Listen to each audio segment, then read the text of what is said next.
మీ కేసుకి మీలో ఒకరిని మనం ఇప్పుడు చూస్తున్నాం. భారత్ మరియు పాకిస్తాన్ మధ్య యుద్ధ సమరాన్ని. నిన్న జరిగిన యుద్ధ సమరంలో తెలుగు జవాన్ వీరమరణం పొందారు. శ్రీ సత్యసాయి జిల్లా గోరెంట్ల మండలం తల్లిదండ్రుల గ్రామానికి సంబంధించిన మురళీ నాయక్ గారు వీరమరణం పొందారు. అతనికి మన కేఎస్కే మీలో ఒకటి యూట్యూబ్ ఛానల్ తరపున అమర నివాళులు అర్పిస్తూ మరియు అతని కుటుంబానికి సానుభూతిని తెలియజేస్తూ ఓ 30 సెకండ్లు మౌనం పాటిద్దాం.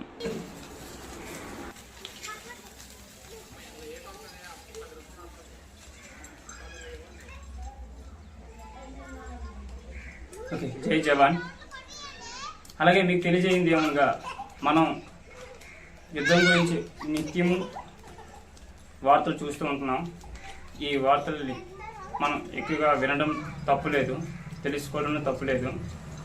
అని అందరికీ నేను చెప్పదగింది ఏమనగా అంటే, ఆర్మీ కుటుంబానికి సంబంధించిన అంటే వాళ్ళ ఫ్యామిలీకి సంబంధించిన వారి దగ్గర ఈ న్యూస్ని ఎక్కువగా స్ప్రెడ్ చేయకండి. ఇది కాదు అంటే ఏదైనా సరే ఈ యుద్ధానికి సంబంధించి మన ప్లేస్లో ఇలా ఎటా జరిగిందట, ఈ విధంగా జరిగిందట, బాంబు పేలిందట, ఈ మిసైల్స్ రన్ చేశారట, డ్రోన్స్ ఇలా చేశారట, వాళ్ళకి ఎక్కువగా భయాన్ని గురి చేయకండి. ఎందుకంటే వాళ్ళ ఏదైనా సరే రక్త సంబంధం కదా, భయం అనేది ఉంటుంది. ఎంత జవాన్ అయినా సరే వాళ్ళ కుటుంబానికి బాధ అనేది, అలాగే భయం ప్రీతి కూడా ఉంటుంది. వారి దగ్గర మీరు ఏం పర్లేదు, బాగానే ఉంది, అంతా ఇది లేదు అనేసి కొంచెం ధైర్యం ఇవ్వండి. అది మెయిన్. అంతేగాని అత్తమానికి కూడా వాళ్ళు ఇక్కడ అలా జరిగింది, ఈ విధంగా జరిగింది, మన ప్లేస్లో ఈ విధంగా జరిగింది, బాంబు వేసేసారు, ఇలా భయపెట్టి వీళ్ళని మనస్తాపానికి గురి చేయకండి.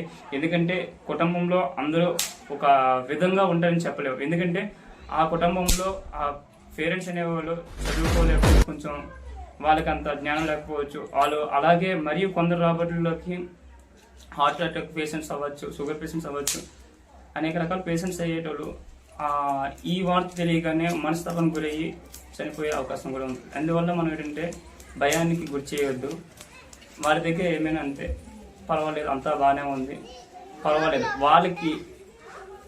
వాళ్ళని మనం డామినేషన్ తక్కువ చేసినట్లు మాట్లాడి మనం పవర్ ఎక్కువ ఉండేటట్లుగా మనం వాళ్ళు ఇది చేసాం అది చేసాం అనేసి వాళ్ళు కొంచెం మోటివేషన్ చేయండి. అంతేగాని మన మీద వేశారు, మన మీద ఇలా జరిగింది, ఇలాగా మన ప్లేస్ ఇది అయిపోయింది, మన జవాన్ల మీద అయ్యింది, ఇలాగ అతనికి మనం చెప్పడం వల్ల వాళ్ళనేది మనస్తాపానికి గురయ్యి వాళ్ళ యొక్క బ్రెయిన్ అనేది డిప్రెషన్లోకి వెళ్ళే అవకాశం ఉంటుంది. కాబట్టి